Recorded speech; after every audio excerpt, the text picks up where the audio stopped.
গল্পকথন by Kallol চ্যানেলে আমরা আজকে শুরু করছি সৈয়দ মুস্তফা সিরাজের লেখা কামনার সুখ দুঃখ।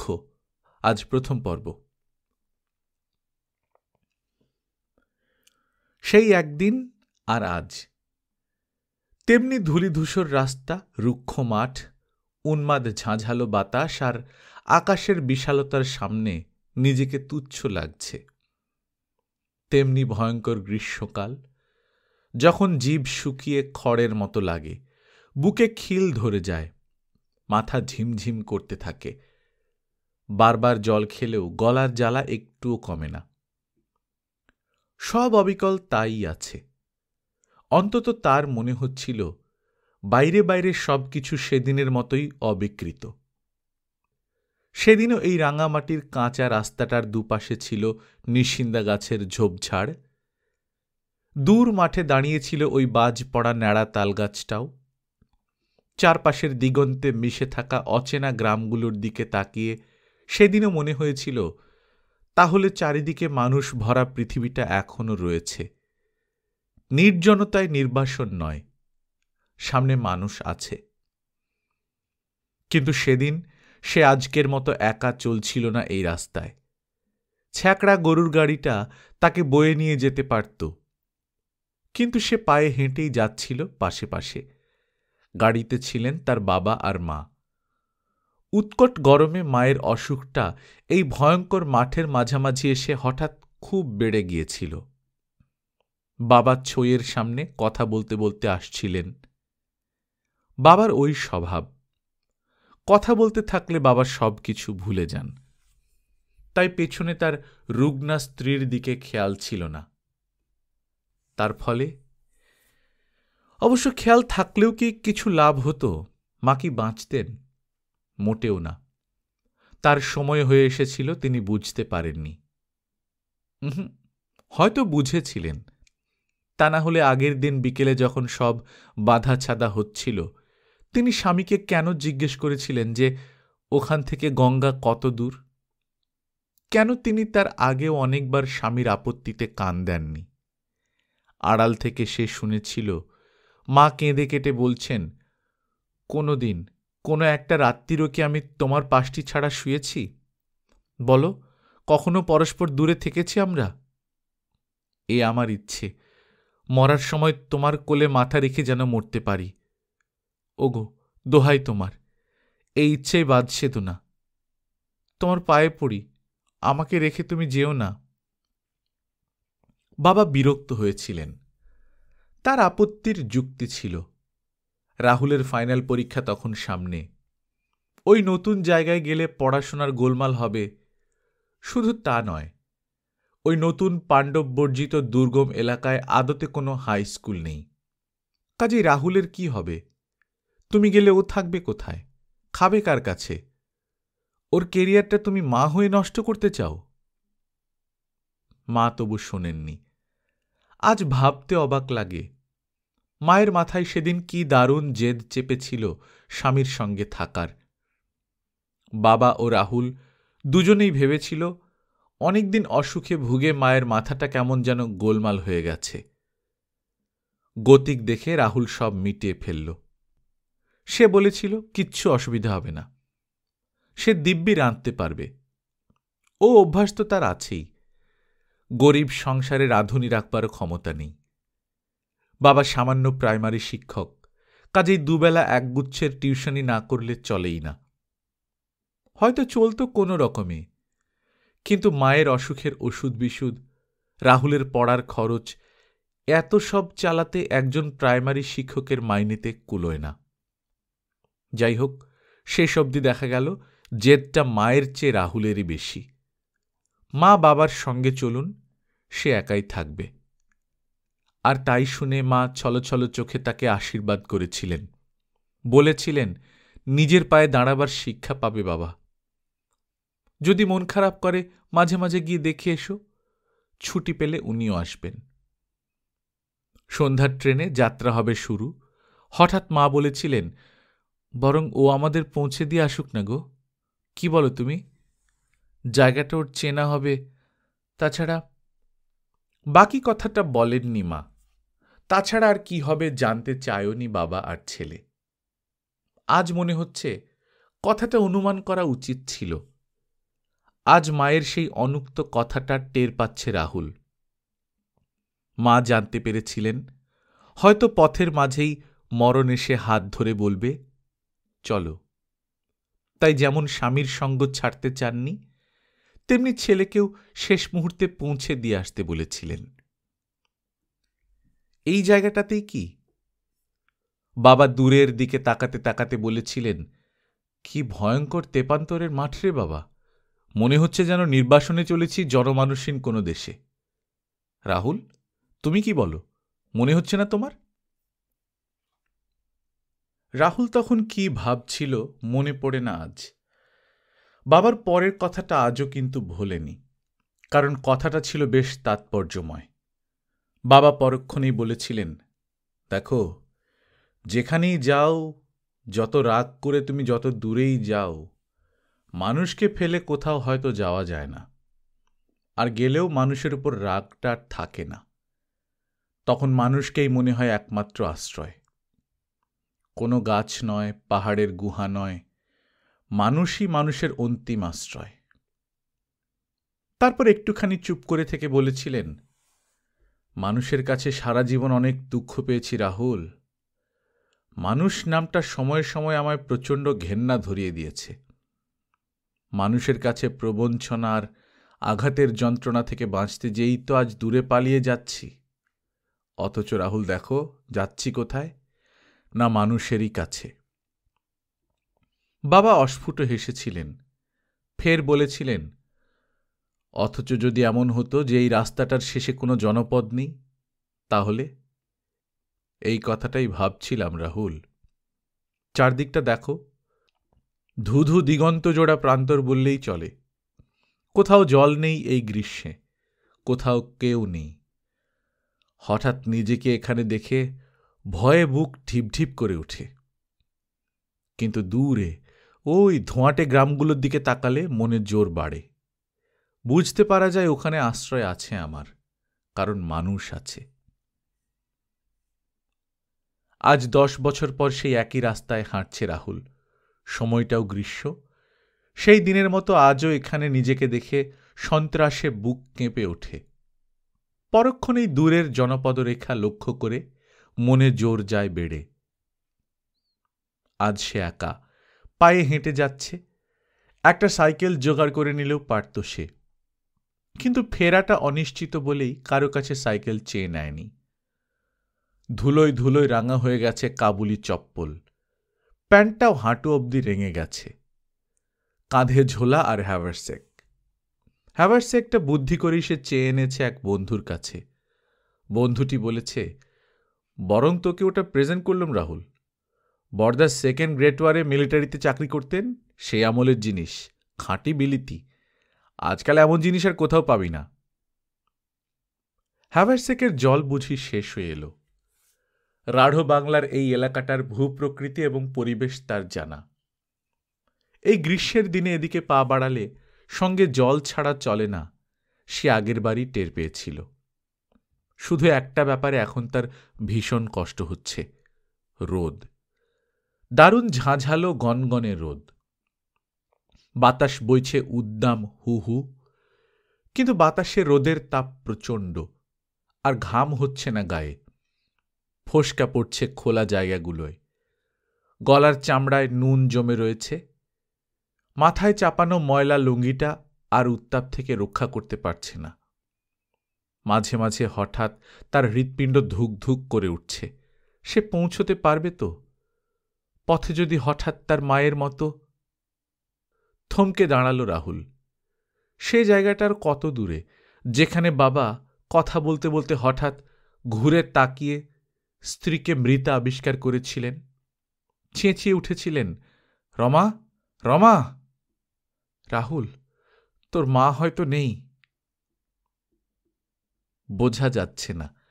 রাস্তার ধারে কোনো গাছ নেই, ছিল না। কিন্তু দূরের ধূসর গ্রাম রেখাটা চেনা যাচ্ছে। ওখানেই একটা ছোট্ট নদী আছে।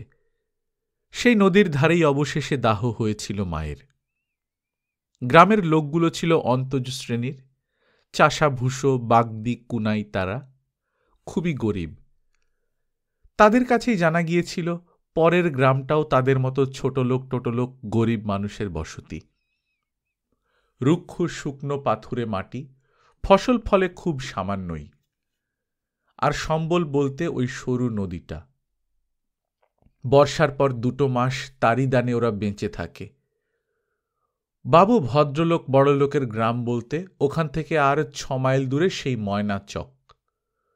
গরুর গাড়িতে পৌঁছতে সন্ধ্যা পেরিয়ে যাবে। রাস্তাঘাট তো ভালো নয় মোটে। তখন বাবা এক অদ্ভুত কাজ করে বসলেন। বললেন, রাহুল বাবা, তুমি বুদ্ধিমান ছেলে, বুঝতে পারছো তো অবস্থাটা? এরা যদি এখানে সাহায্য করে তাহলে নদীর ধারেই তোমার মাকে। রাহুলের ইচ্ছে করছিল সে লাফিয়ে বাবার ঠোঁট দুটো চেপে ধরে। তার শুকনো ক্লান্ত বুকটা ফেটে যাবে মনে হচ্ছিল। কেন আর কিছুক্ষণ ধৈর্য ধরতে পারছেন না বাবা? মায়ের মৃতদেহটা কি এত ভারী হয়ে উঠেছে? নাকি স্ত্রীর প্রতি তার উত্তাল ভালোবাসাই তাকে মৃত স্ত্রীর সঙ্গবাসে অস্থির করে ফেলেছে? তখন তার বয়স সত্যি কম। আজ 10 বছরে সে অনেক দেখেছে, জেনেছে, বুঝেছে পৃথিবীকে। মানুষ ও তার সমাজের সব সত্যই সে টের পেয়েছে। তাই আজ তার এই পথে পাড়ি দেওয়া। কিন্তু সেদিন কিছু তলিয়ে বোঝেনি। তার শুধু মনে হয়েছিল যে বাবার এই আচরণে কিছু উৎকট ধরনের অসঙ্গতি রয়ে গেছে। এই যেন চুপি চুপি কাউকে খুন করে পালিয়ে যাওয়া। বাবা শাস্ত্র-টাস্ত্র আচার বিচার মানবার মতো মানুষ নন, সেটা ঠিকই। বরং হয়তোবা সারা জীবনের তিক্ত অভিজ্ঞতার ফলেই মানুষ সম্পর্কে সংশয় শুধু নয়, ঈশ্বরেও বিশ্বাস হারিয়ে ফেলেছেন। নিজের নাস্তিক্যের বিষয়ে বাবার খুব গর্বও রয়েছে। বিজ্ঞান এবং প্রত্যক্ষ জ্ঞান সম্পর্কে তাঁর আস্থাও ভারী দৃঢ়। তাঁকে রাহুলের যুক্তিবাদী মানুষ বলেই মনে হয়। তা সত্ত্বেও কোনো মানুষের পক্ষে ওই আচরণ কি সম্ভব ছিল? অন্য কেউ নয়, নিজের স্ত্রী, স্ত্রীর মৃতদেহ। সেই ছোট্ট গাঁয়ের গরিব লোকগুলো ভারী সরল আর উৎসাহী। তাদের পরোপকারী মনোবৃত্তি লক্ষ্য করে অবাক হয়েছিল রাহুল। নদীর ধারে তাদের নির্দিষ্ট শ্মশানেই দাহ করা হলো মাকে। বেশ রাত হয়ে গিয়েছিল সেদিন। ময়নাচকে পৌঁছতে রাত দুপুর হয়েছিল। তখন আরেক সমস্যা, কেই বা ভবানীবাবুর বাড়ি দেখিয়ে দেবে তখন? সারা গ্রাম নিঝুম ঘুমন্ত। সেদিন তো ভুলে গিয়েছিল মায়ের মুখে শোনা প্রশ্নটা, ওখান থেকে গঙ্গা কত দূর গো? বাবাও কি ভুলে গিয়েছিলেন? এই মুহূর্তে মায়ের প্রশ্নটা তীব্র হয়ে বাজছে কানের কাছে। যত হাঁটছে তার মনে হচ্ছে গঙ্গা কত দূর।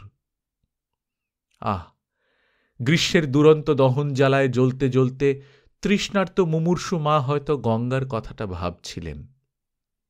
গঙ্গা, স্নিগ্ধ সুন্দর কালো জলের অপ্রমেয় শান্তি, সে নদী হয়ে বয়ে চলেছে। তাদের গ্রামের নিচেই বয়ে যাচ্ছে সে।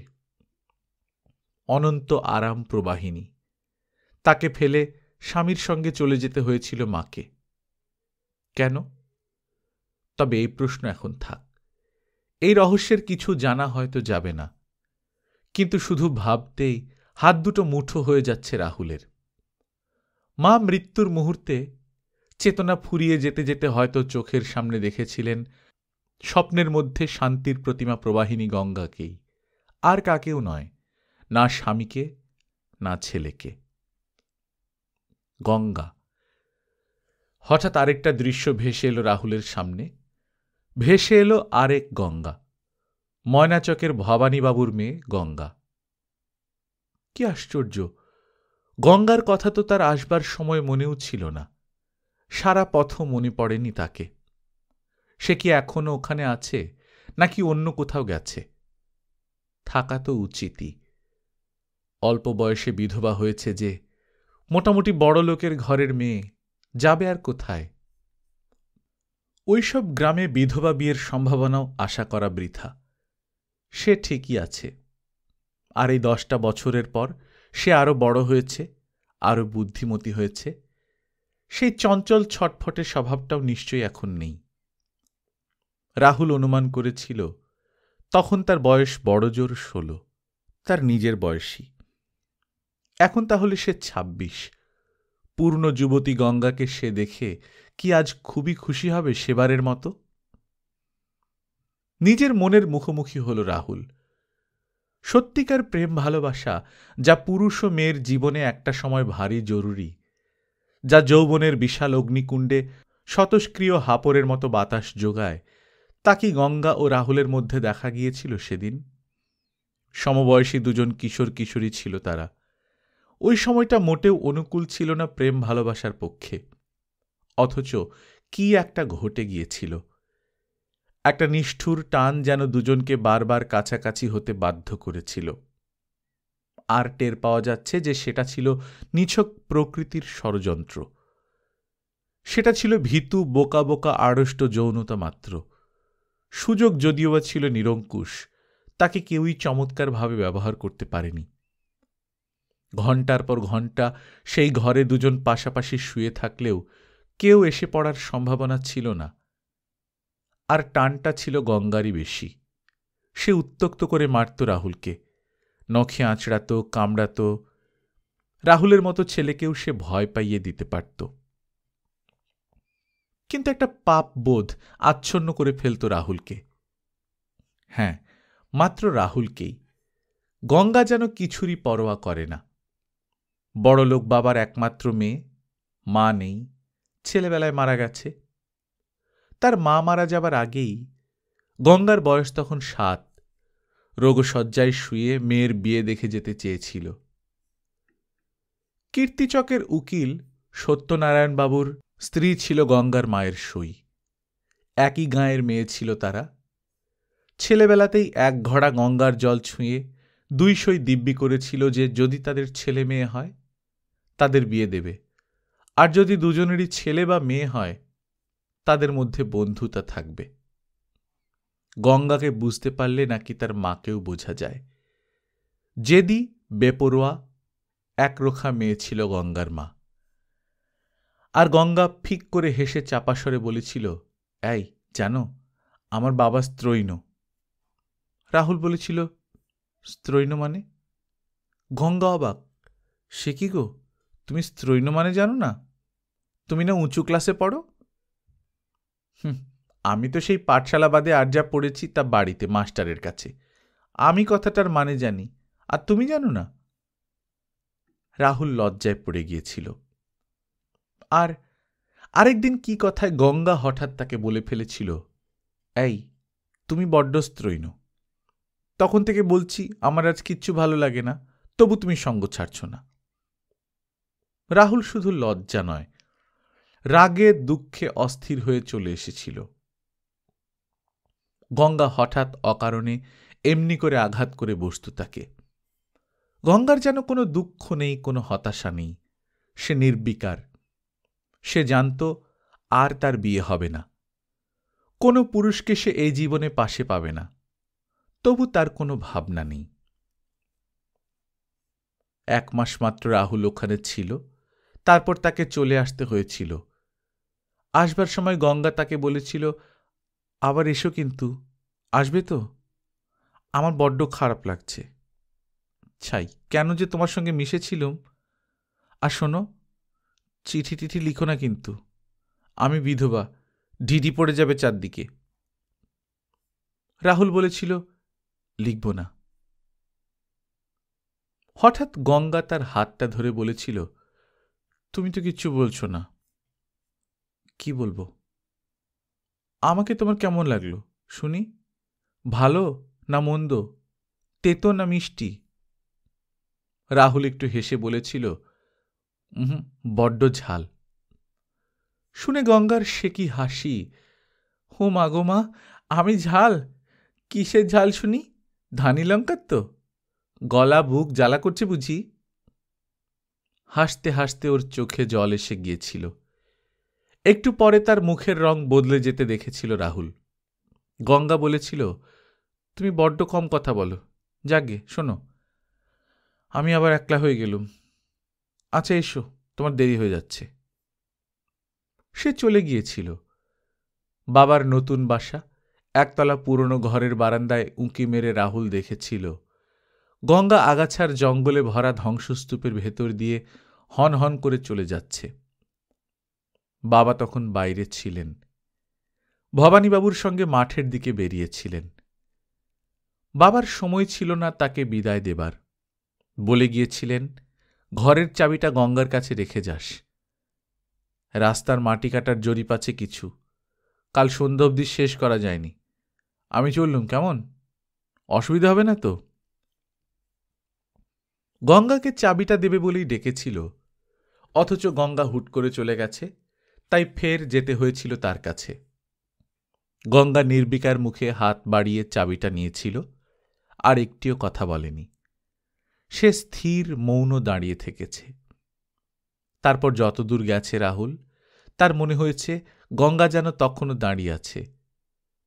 কষ্টটা তখনই এসেছিল মনে, যেন গঙ্গাকে এক জায়গায় দাঁড় করিয়ে রেখে এলো সে।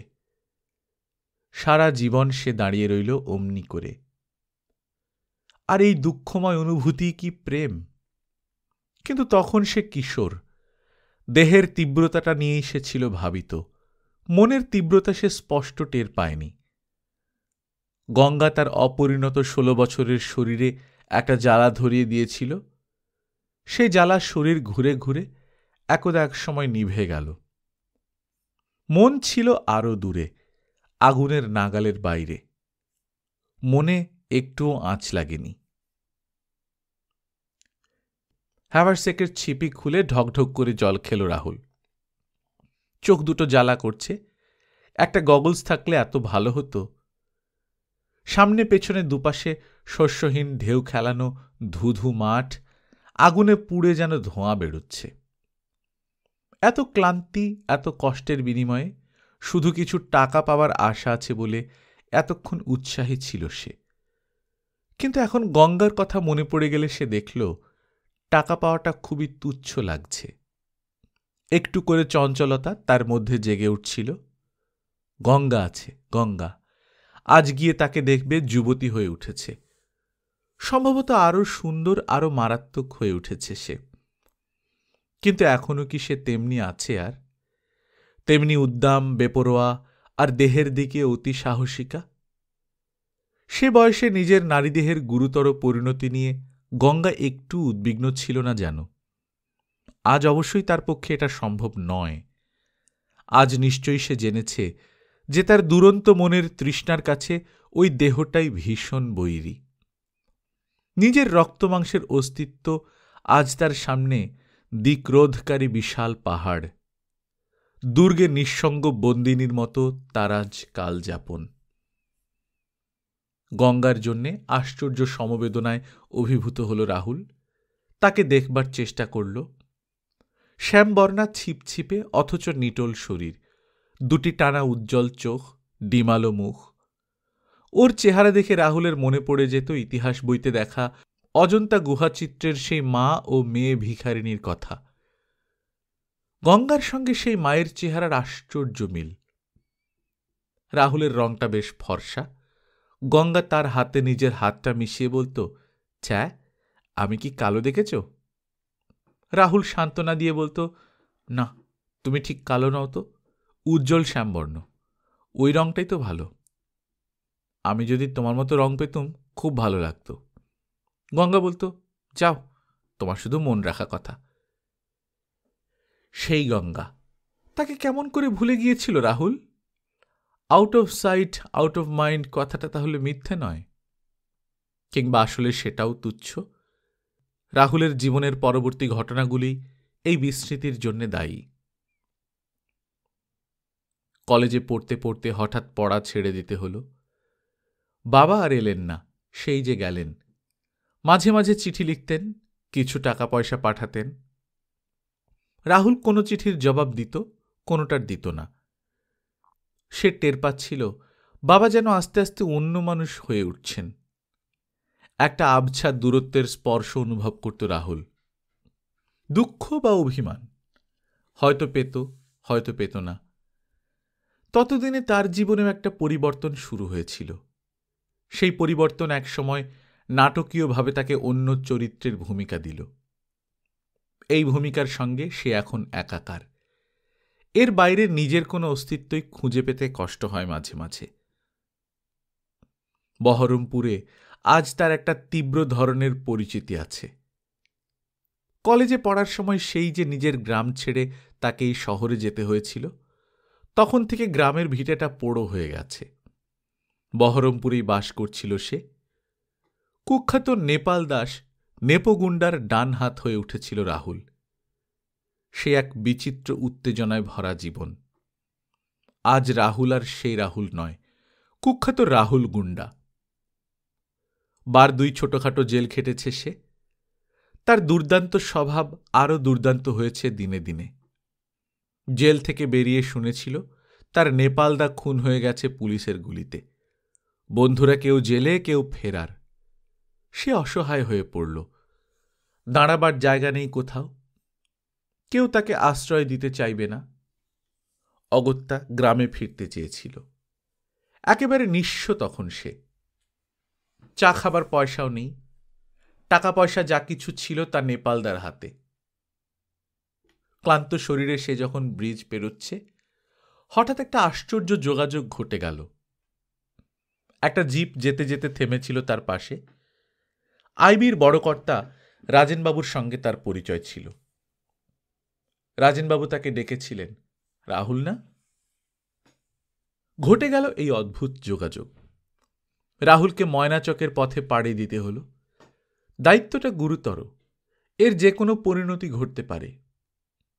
মৃত্যুর যন্ত্রণা কিংবা জীবনের আনন্দ, মাঝামাঝি কোনো পরিণতি কল্পনা করা যায় না এই কাজে। রাজেনবাবু বলেছেন, এ তুমিই পারবে।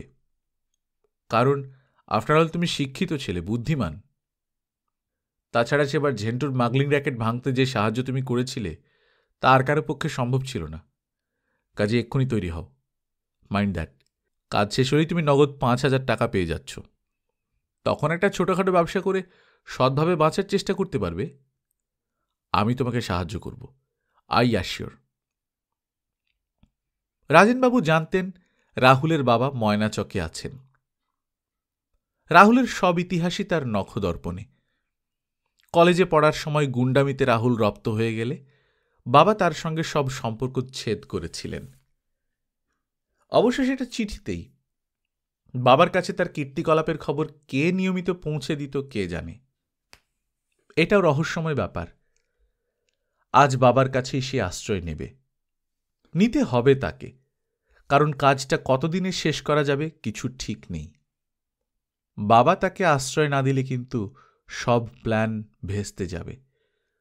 ময়নাচকে সে থাকবে কোন শিলায়? মাঝে মাঝে উদ্বিগ্ন হয়ে পড়েছে রাহুল। বাবা তার আবেগ বিহ্বল অপরাধ ক্ষমা চাওয়ার লম্বা চিঠিটা কি পেয়েছেন? যদি পেয়ে না থাকেন, এইসব অজ পাড়া গায়ে চিঠি পৌঁছতে তো এখন অনেক বেশি সময় লেগে যায়। এই এলাকায় সরকারি উন্নয়নের কাজ খুব দ্রুত হয়নি। অশিক্ষিত চাষাভূষো মানুষের সংখ্যাই বেশি। 10 বছর আগে একটা হাইওয়ে বানানো হচ্ছিল। ময়নাচকের ভবানীবাবু তার 5 মাইলের কন্ট্রাক্ট নিয়েছিলেন। ভবানীবাবুর সঙ্গে কি সূত্রে পরিচয় ছিল বাবার? তার একজন বিশ্বস্ত লোক দরকার ছিল। ভালো মাইনে ও থাকার জায়গা পাওয়া যাবে। বাবা সঙ্গে সঙ্গে চাকরি ছেড়ে ময়নাচকে চলে গিয়েছিলেন। রাহুল একটু হেসে ভাবল, চিঠি না পেলেও বাবা ইজ বাবা। ছেলেকে কি মুখের উপর তাড়িয়ে দিতে পারবেন? রাহুল তার পা জড়িয়ে ধরবে, কান্নাকাটি করবে, বলবে যে সে জেল থেকে বেরিয়ে পুরো সৎ মানুষ হয়ে গেছে, আর পাপের ছায়াটিও মাড়াবে না। বাবা তাকে এবার নিজের ইচ্ছে মতো নিজের পথে চালান। তাছাড়া বাবারও বয়স হয়েছে, একজন দেখাশোনার লোক দরকার। তার মতো জোয়ান ছেলে থাকতে বাবার অসুবিধা কিসের? সুতরাং ভবানীবাবুকে বললে একটা কিছু কাজও জুটে যেতে পারে। আর সেটাই মস্ত সুবিধে। শক্ত প্ল্যাটফর্ম পাওয়া যাবে পা রাখবার এবং গোপনে কাজ করবার। অন্য মনস্কতা কেটে গেল রাহুলের। সামনে সেই ছোট নদীটা। একটুও জল নেই, সেদিনের মতো ধুধু বালির চড়া। ওপারে সামান্য দূরে সেই শ্মশানটা, ঝোপঝাড়গুলো পিঙ্গল রং ধরেছে, একটা ঘোরতর রুক্ষতার ছাপ সবখানে। একটু রস নেই, যেন প্রাণের চিহ্নও নেই কোথাও। এই নীরস নিষ্প্রাণ মাটিতে তার মায়ের দাহ হয়েছিল। সুতীব্র উত্তেজনা হঠাৎ তাকে নাড়া দিল। সে নদীর খাড়া পাড় বেয়ে এক দৌড়ে নেমে গেল বালির উপর। কোথাও একটু জল নেই, ধুধু শুকনো বালি উড়ছে ঝাঁঝালো হাওয়ায়। জুতো না থাকলে পায়ে ফোসকা পড়ে যেত। সে ওদিকের ঢালু পাড় বেয়ে উঠে গেল। খয়েরি বা পিঙ্গল সব ঘাস কাঁটা ঝোপ এখানে ওখানে রোদে ধুঁকছে। তার মধ্যে পোড়া কাঠের টুকরো আর মাটির সঙ্গে জমাট হয়ে যাওয়া কালো ছাই দেখে শ্মশানটা চিনতে পারল সে। যেখানটায় মায়ের চিতা সাজানো হয়েছিল তার পাশে সেই ভেঙে পড়া প্রকাণ্ড শ্যাওড়া গাছটা এখনো রয়েছে। আর কি যেন ছিল, একটু খুঁজতেই মনে পড়ল, হ্যাঁ, একটা শিমুল গাছ। সেটা নেই। শিমুল গাছটার গায়ে দীর্ঘ কয়েক ফালি কালো দাগ দেখে বুঝেছিল ওটা বজরা হতো। তাহলে পরে এতদিনে শিমুল গাছটা শুকিয়ে মরে গেছে। তখন গায়ের লোকেরা কেটে নিয়ে গেছে তাকে। হেলে পড়া শ্যাওড়া গাছের খসখসে সরু সরু পাতার ঝাঁপি, ছায়ার আয়তন সামান্যই। তবু সেদিনের মতো আজও রাহুল তার নিচে গিয়ে বসল। সঙ্গে সঙ্গে যেন সারা দেহ মন জুড়িয়ে গেল। এতক্ষণে পকেট থেকে সিগারেট বের করল সে, ধরাল, হ্যাভারসেক খুলে শেষ জলটুকুও খেয়ে নিল। তাহলে এই জন্যই পায়ে হাঁটা দুর্গম ওই তেপান্তর মাঠের পথ পাড়ি দিয়েছে। তার মায়ের শ্মশানটা একবার দেখবার ইচ্ছে তাকে পেয়ে বসেছিল। জানে কিছু আর পাবার নেই, কোনো স্নেহবিহ্বল কণ্ঠস্বর, কোনো আশা করা বৃথা। তবু কি দুর্দমনীয় আকর্ষণ তাকে এই পথে টেনে এনেছে। ময়নাচকে পায়ে না হেঁটে পৌঁছতে হলে হয়তো অনেকটা ঘুরে যেতে হয়।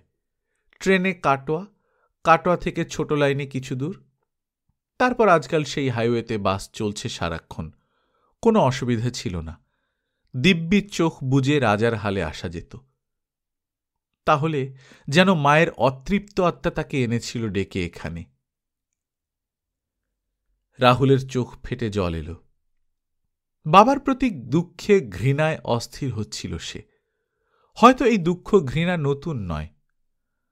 10 বছর আগের সেই মর্মান্তিক দিনটিতে যে বীজ তার মনে পোঁতা হয়েছিল সেটা আজ বিষাক্ত ফলের গাছ হয়ে মাথা তুলেছে।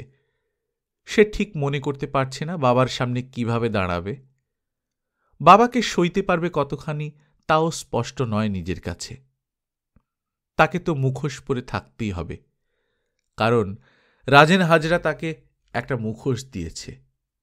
কিন্তু বাবার সামনে এই মুখোশটাও যথেষ্ট নয়, আরও একটা বড্ড জরুরি। বাবাকে টের পেতেও দেবে না সে তার উপর মায়ের দরুন ক্ষুব্ধ। কোনোদিনও বলবে না যে তার তরুণ জীবনের এই পরিণতির জন্য আসলে দায়ী তার বাবার নির্বিকার মনোভাব। যদি কোনোদিন একবারের জন্যেও বাবা তার কাছে যেতেন, আদর করতেন, সে সৎ হয়ে উঠত। সেই কৈফিয়তে কি আজ সে প্রকারান্তরে বাবার কাছে নিতে যাচ্ছে? সেই জন্যেই কি রাজেনবাবুর প্রস্তাব শুনে সে নেচে উঠেছিল? টাকা তার দরকার, শুধু দরকার নয়, জরুরি। কিন্তু টাকা যেন নিছক উপলক্ষ।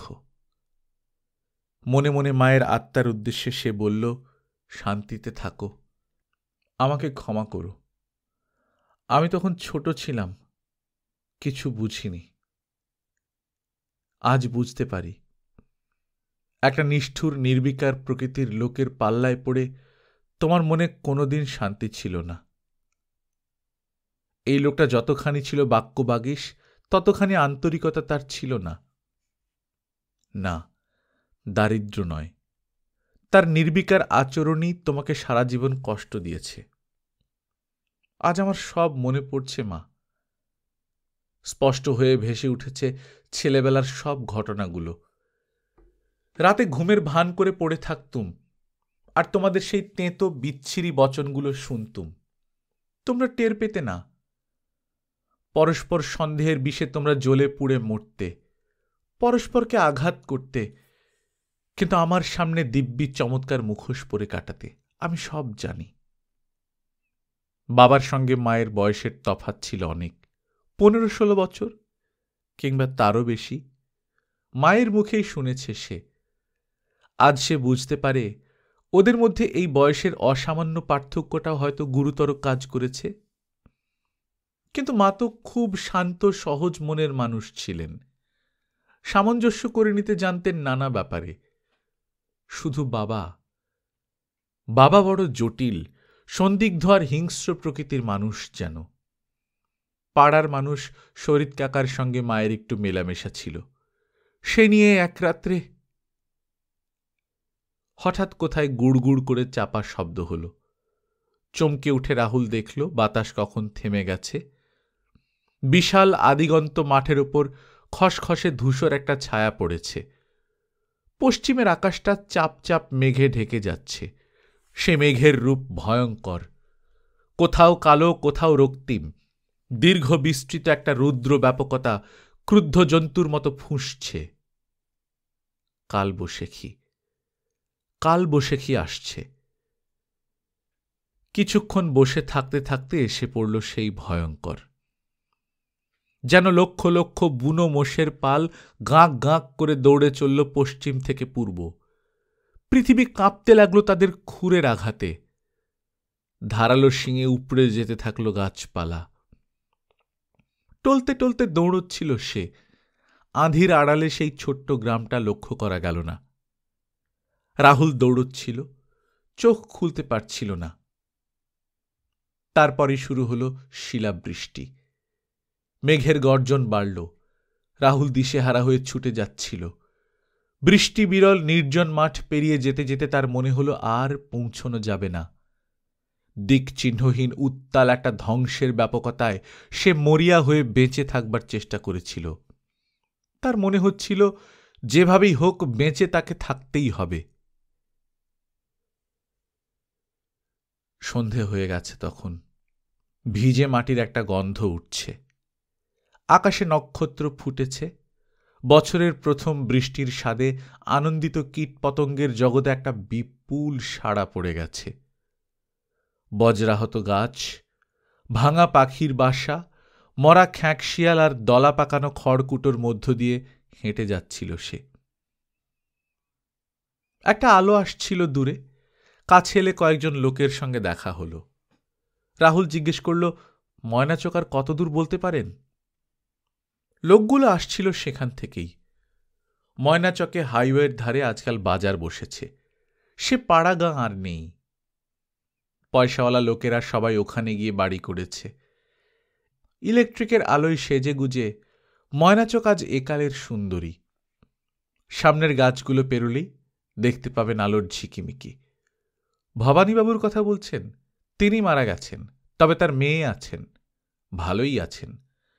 যদি বলেন কেমন ভালো, কিসের ভালো, অত কৈফিয়ত দিতে পারব না মশাই। নিজে গিয়েই দেখুন। বড় রাস্তার ধারে নতুন বাড়ি। জিজ্ঞেস করবেন মুক্তকেশী হোটেলটা কোথায়, ভূতে দেখিয়ে দেবে। আগে হ্যাঁ, ওটা ভবানীবাবুর মেয়েই খুলেছে।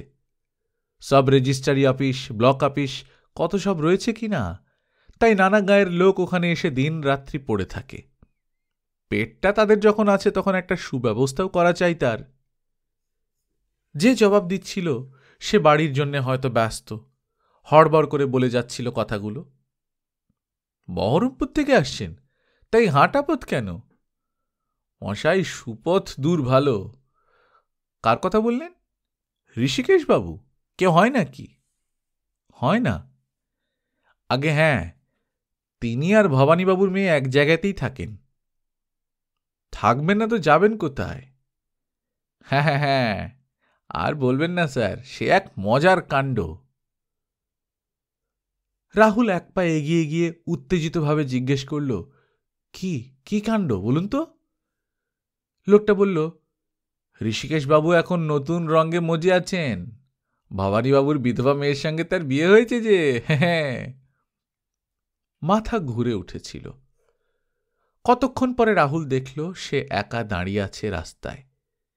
আলোটা নাচতে নাচতে দূরে এগিয়ে যাচ্ছে অন্ধকারে। এটা একটা দুঃস্বপ্ন ভেবে সে জেগে ওঠার জন্য ছটফট করতে থাকল। গঙ্গা, সেই গঙ্গা। হাইওয়েতে দাঁড়িয়ে রাহুল মনে মনে হিসেব করছিল। রাজেনবাবু আসবার সময় 10টা মাত্র টাকা দিয়েছেন রাহা খরচ বাবদ। রাত্রিটা এখানে না কাটিয়ে সোজা ফিরে যাওয়া যায় কিনা তাকে খোঁজ নিতে হবে। সে লক্ষ্য করছিল কিছুক্ষণ পরপর ট্রাক আনাগোনা করছে অনেক। বাস না পেলে একটা ট্রাকেই স্টেশন অবধি পৌঁছানোর ব্যবস্থা করা হয়তো সম্ভব হবে। রাতের দিকে ট্রেন না থাকলেও ক্ষতি নেই। স্টেশনে রাত কাটাবে, কিন্তু এখানে নয়, কখনো নয়। রাগে দুঃখে ঘেন্নায় তার মনটা তেঁতো। খিদে তেষ্টাও ভুলে গেছে।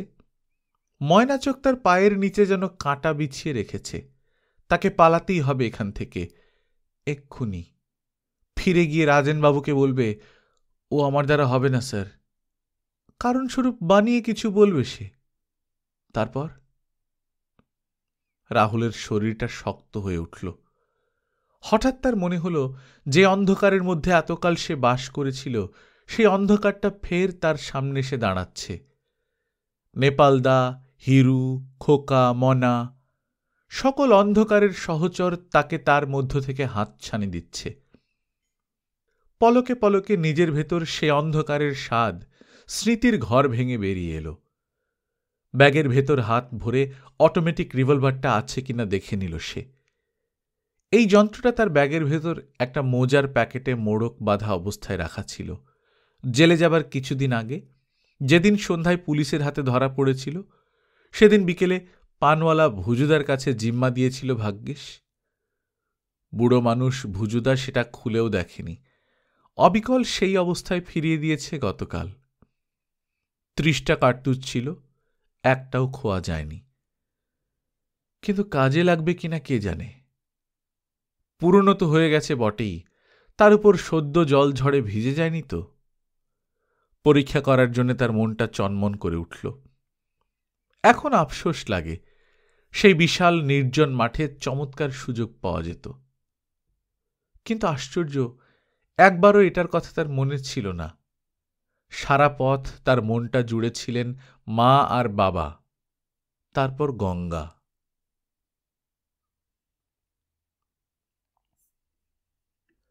গল্পকথন বাই কল্লোল চ্যানেলে আপনারা শুনছেন সৈয়দ মুস্তফা সিরাজের লেখা কামনার সুখ দুঃখ। আজ প্রথম পর্ব। আমরা নিয়মিত গল্প পাঠ করে শোনাচ্ছি। আপনারা যারা প্রথমবার মতো শুনছেন, কাইন্ডলি সাবস্ক্রাইব করে নেবেন। গল্প পাঠ ভালো লাগলে বন্ধুদের সঙ্গে শেয়ার করবেন। নিজে ভালো থাকবেন, আশপাশের লোকজনকে ভালো রাখবেন। টাটা।